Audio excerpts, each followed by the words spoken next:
Entonces, estamos en la época del Espíritu Santo. El derramamiento del Espíritu Santo fue profetizado por Joel. Y cuando el Espíritu Santo descendió sobre esos 120 en el aposento alto, el apóstol Pedro dijo, esto es lo que dijo el profeta Joel: en los postreros días, en los últimos días, derramaré de mi espíritu sobre toda carne. Hay que diferenciar los últimos días de los últimos tiempos. Los últimos días, los días del fin, iniciaron hace 2000 años, con la venida del Espíritu Santo. Los últimos tiempos van a ser los 7 años de reinado del anticristo, lo que el Apocalipsis nos habla. No estamos en los últimos tiempos. Yo personalmente no creo que ninguna de las trompetas haya sonado hoy. En cuanto a los sellos, lo estudiamos aquí. Simplemente el tercer sello, que es la guerra, ¿no? Ese es, Apocalipsis habla de una guerra que va a destruir a 1/4 de la población mundial. Fuimos a cada una de las guerras y de los genocidios que han habido sobre la faz de la tierra. Descubrimos que los más grandes genocidas que han existido son los españoles. Los españoles exterminaron más seres humanos que Hitler, que Stalin y que Mao Zedong y que todos los comunistas juntos. Es impresionante cuántos millones de seres humanos exterminaron, quemándolos, enterrándolos vivos. Hicieron una masacre terrible. Pero aun cuando fueron millones los que murieron, en el genocidio más grande, que fue en 1500, cuando se conquistó América, comparado con la población, no llegó ni al 10% de la población. Entonces, el tercer sello, el de la guerra, todavía no se ha dado. Puede ser que el segundo ya, ¿no? El primero pudiera ser, ¿no?, que se refiera al Espíritu Santo o a Cristo que salió venciendo y para vencer. Pudiera ser, pero también pudiera ser que no. Entonces los últimos tiempos definitivamente no son. Y no nos vamos a poner a estudiar eso porque Jesús dijo, ¿verdad? No les toca a usted. O sea, no te compliques la vida descifrando en qué sello vamos, en qué trompeta. Mejor concéntrate en esto. Vas a ser revestido de poder cuando el Espíritu Santo venga sobre ti. Ahora, hay varios términos que se utilizan para la plenitud del Espíritu Santo. El primero es recibiendo el Espíritu Santo. Se utiliza el término recibir. Otro es ser ungidos con el Espíritu Santo. Otro es ser llenos con el Espíritu Santo. Y el otro es ser bautizados. Y el quinto, la liberación del Espíritu. Recibir el Espíritu Santo. El Espíritu Santo es un regalo. Es un regalo. Y es un regalo del cual cuando lo recibes no eres consciente. Cuando un bebé nace, ¿sí?, pues al bebé le regalan una cuna. Es más, antes de que nazca ya se la compran, ¿verdad? ¿No? O sea, es más, ni nace y ya tiene el cuarto, ya está todo listo, ¿no? El bebé ni sabe que le dieron eso, cuando nace ni sabe, o sea, ¿por qué? Porque acaba de nacer. Todos los que hemos recibido a Cristo, en el momento en que recibimos a Cristo, recibimos el regalo del Espíritu Santo, sin excepción. Jesús dijo, el que tenga sed, venga a mí y beba. Esto dijo del Espíritu Santo que habían de recibir los que creyesen en él. Entonces, para recibir el Espíritu Santo, lo único que se necesita hacer es creer en Jesús. Punto. Tú crees en Cristo, tú ya recibiste el Espíritu Santo. El segundo término es ser ungidos con el Espíritu Santo. Este término ya no aplica en el Nuevo Testamento. era un término utilizado en el Antiguo Testamento. En el Nuevo Testamento, ya que tenemos a Cristo, tenemos la unción. Y dice, la única vez que habla sobre unción, el apóstol Juan dice, y ustedes tienen la unción del Santo. No dice, tienen que buscar la unción del Santo. Y ese ha sido un error garrafal en el cristianismo evangélico durante muchos siglos y tal vez décadas. Yo nací en un movimiento carismático, en el cual si no hablabas en lenguas no tenías el Espíritu Santo, en donde recibías a Cristo y después tenías que buscar recibir el Espíritu Santo, en donde si hablabas en lenguas ya habías recibido el Espíritu y si no, no habías recibido el Espíritu Santo. Y hacían mucho énfasis en buscar la unción del Espíritu Santo. Y ahí nos veías ayunando y orando y haciendo un montón de cosas buscando la unción, siendo que la unción ya la teníamos. Pero a veces nos sucede como a muchos que tenemos las cosas pero no las sabemos usar, ¿no? Como si te regalan un auto y no sabes manejar auto. ¿Qué es lo que tienes que hacer? Aprender a manejar el auto y sacar tu licencia, o sea, hacer todo lo que tienes que hacer para poder disfrutar aquello que te fue dado. De igual modo pasa con el Espíritu Santo. Luego se habla de ser lleno con el Espíritu Santo. Esto sí es un término neotestamentario.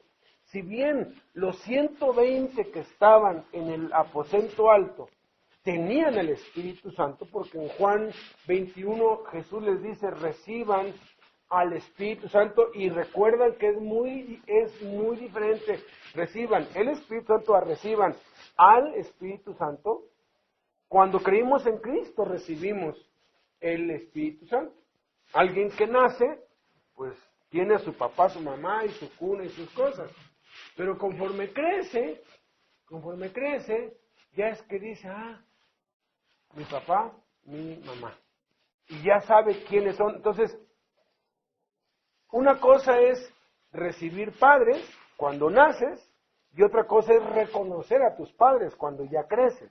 Entonces, ser llenos con el Espíritu Santo significa ponerse bajo la autoridad y a las órdenes del Espíritu Santo, como los hijos. Y los hijos, ningún hijo nace obediente, ¿sí? Todos nacemos rebeldes, todos nacemos de veras con esa tendencia a la desobediencia.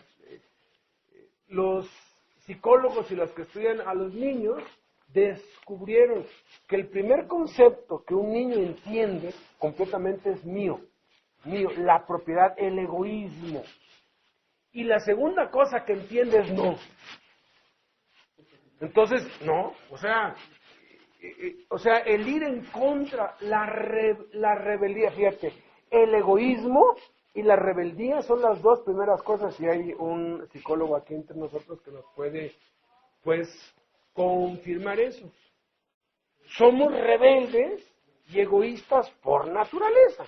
Entonces, conforme crecemos en Cristo, tenemos que aprender a entregarnos, sujetarnos, someternos al Espíritu Santo, negándonos a nosotros mismos.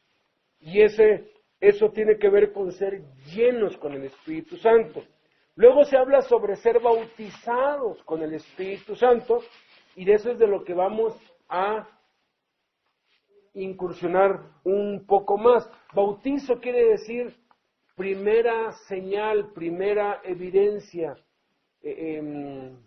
inicio. Bautizo es eso, es el inicio. Alguien que por primera vez experimenta algo, que por primera vez conoce algo, es bautizado. Y también hay un término que muy poco se conoce, que es la liberación del Espíritu Santo. En 2 de Corintios 3:17, se nos habla de que, bueno, si el Espíritu Santo está dentro de ti, tú tienes que aprender a manifestarlo, a sacarlo, a mostrarlo, porque